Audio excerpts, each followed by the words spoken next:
His son didn't survive a police encounter, so he went after an officer. Rodney Hinton Jr. intentionally struck and killed an Ohio deputy with his car after his son Ryan Hinton was fatally shot by police. The 18-year-old Ryan Hinton was one of 4 men fleeing from police who found them in a stolen car, and he was armed with a weapon during the escape. Police spotted a stolen vehicle. Inside were 4 young men, including Ryan Hinton, Rodney's son. When officers moved in, the teens fled on foot. Police say Ryan was carrying a gun as he ran. A body camera captured what happened next. Ryan sprinted between 2 trash bins. Within seconds, he encountered another officer. He's got a gun! He's got a gun! On your right! On your right! That officer later said Ryan pointed a weapon at him, so he fired 5 times. 2 of those bullets struck Ryan, one in the chest, one in the arm. He collapsed immediately and never got up. From the start of the chase to the moment the shooting ended, just 6 seconds. But there's one major problem. The body cam footage shows no clear sign that Ryan ever pointed or fired a gun.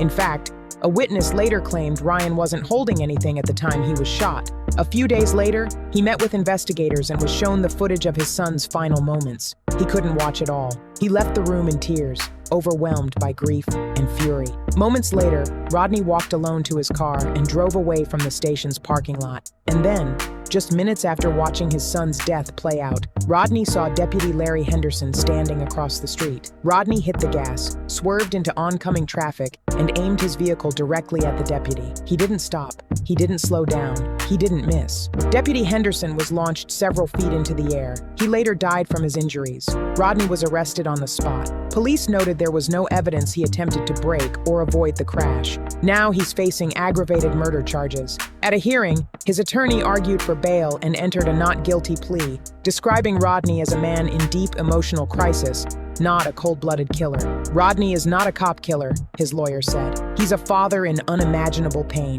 The court denied bail. Deputy Henderson's death shook the local law enforcement community. Dozens of officers packed the courtroom in uniform, demanding accountability and calling for justice. If convicted, Rodney Hinton faces life in prison or the death penalty.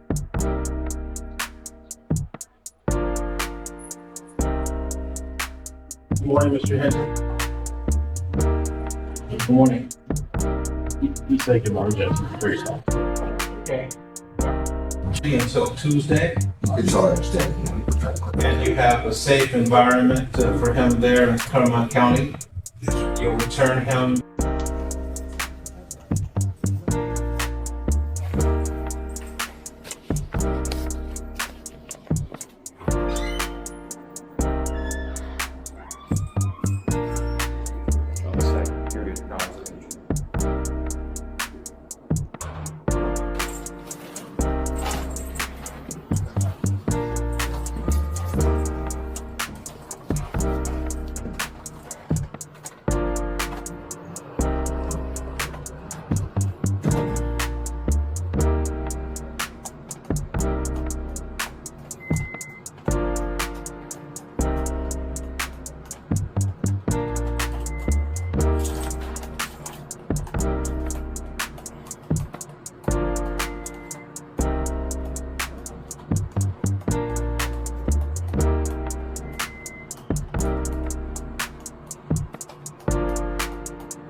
You murder a man's son in front of him and expect him to sit still, smile for the cameras, file a complaint to the same people who loaded the gun and wrote the damn manual? Nah, that ain't how grief works when the state is your executioner. The cop killed his boy, murdered his boy. Wasn't no mistake, wasn't no split-second decision. It was patterned, practiced, protected. Just like the 1,300 plus people cops killed in 2024. Most of them black, brown, or poor. Less than 2% face charges. You understand what that means? That means you could be next. Your baby could be next. And the badge gets a bonus, not a consequence. So Rodney did what the courts would. Why are some of you all supporting this guy, but you're not supporting this guy? They did the same thing.